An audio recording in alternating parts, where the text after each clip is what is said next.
CEO of mining company. Mr. Praveen Jain is here 5 years.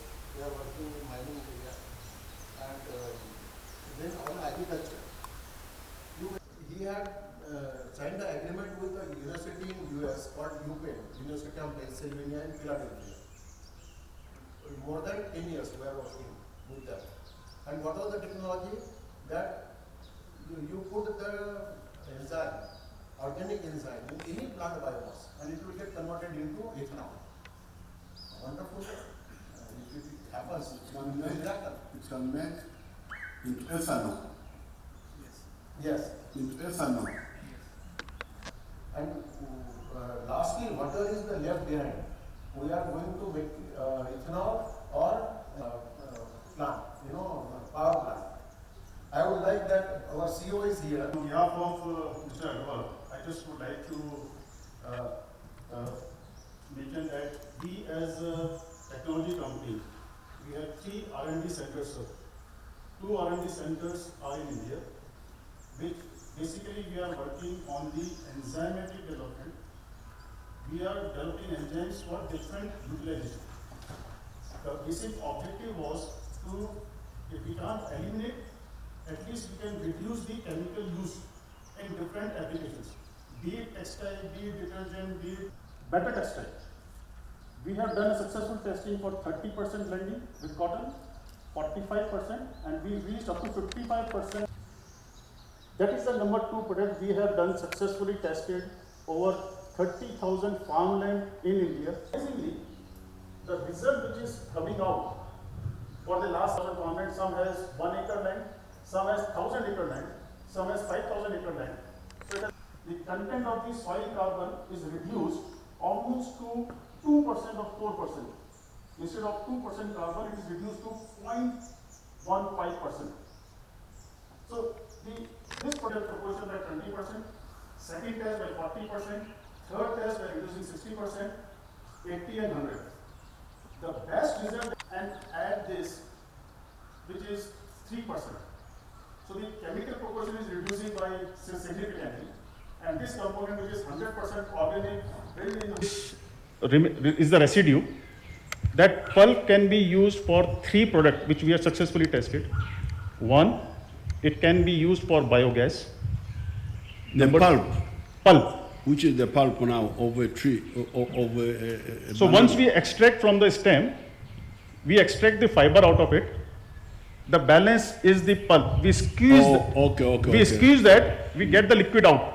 The balance pulp can be used into 3 product lines, sir. Biogas. Number 2, so biogas, you do it, you get the gas which can be used into the power generation for the captive consumption of the plant. Cardboard, sir. And number 4? This is the third one. The 4th item is from the stem is the inner coat. It is very good for the human consumption. Okay. We have tested. It is very good for converting into today all the kids, even the young generation like all of us.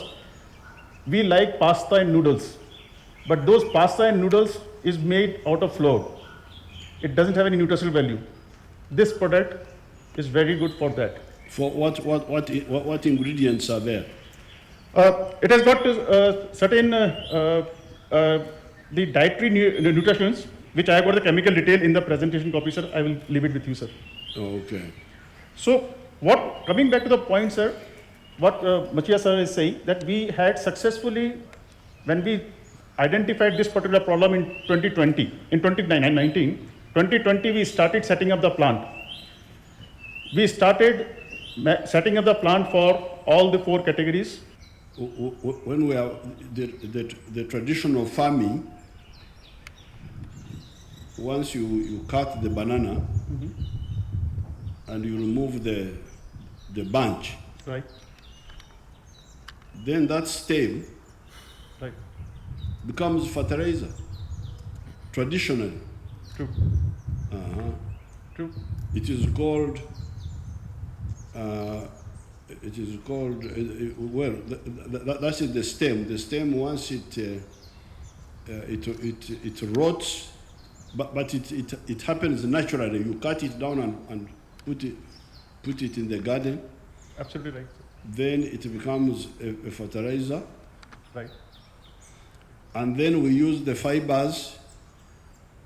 The fibers, they are crude, but they are used for tying things, for Correct. tying, for making ropes and so on, Correct.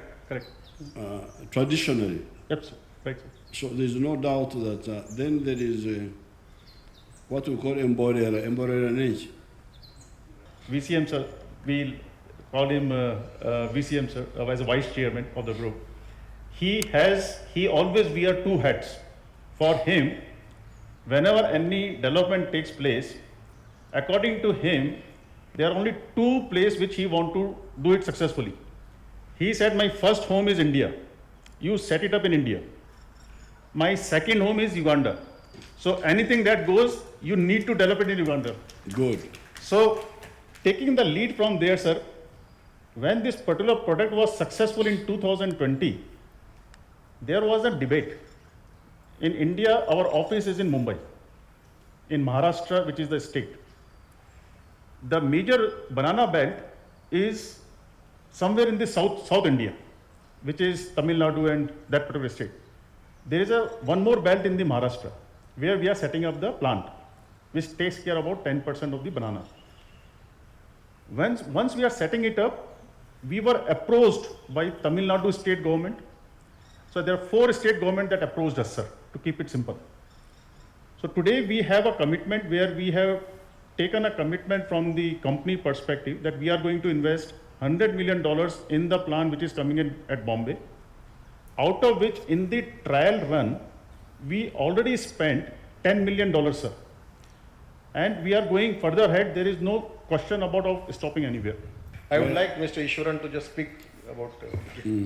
Thank you, Your Excellency. Thank you for this increased the yield in India. Even though they were using 125 kilograms of fertilizer per hectare, this incidentally increased the yield by 30% in literally most crops.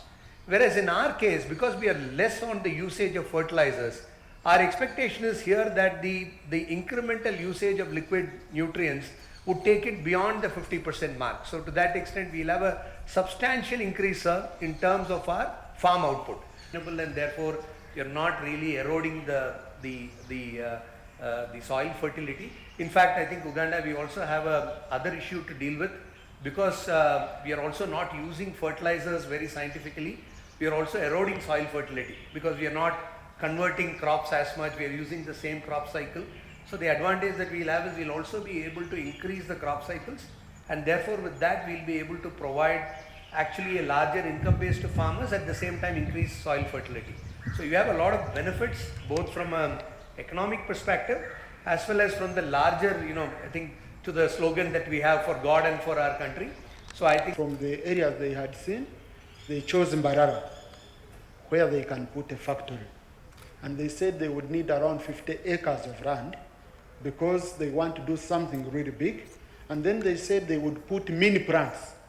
They chose Bunyangabu and some other areas which would feed the main plant. Even if the factory doesn't pay tax for 10 years, doesn't pay corporate tax, but me, who is working in the factory, I pay as you earn. I pay income tax because I'm getting income. Correct. But I also go to the shops and buy products. Sir. And those products have got tax on them, consumer tax. So we get tax, but indirectly. Okay. That's no problem at all. What we want is manufacturing. Sir. This is the raw fiber. We do the enzymatic treatment, and then we blend it with cotton. Then we make the yarn.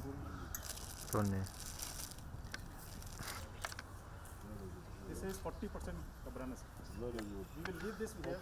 Let's have a group photograph here. Come.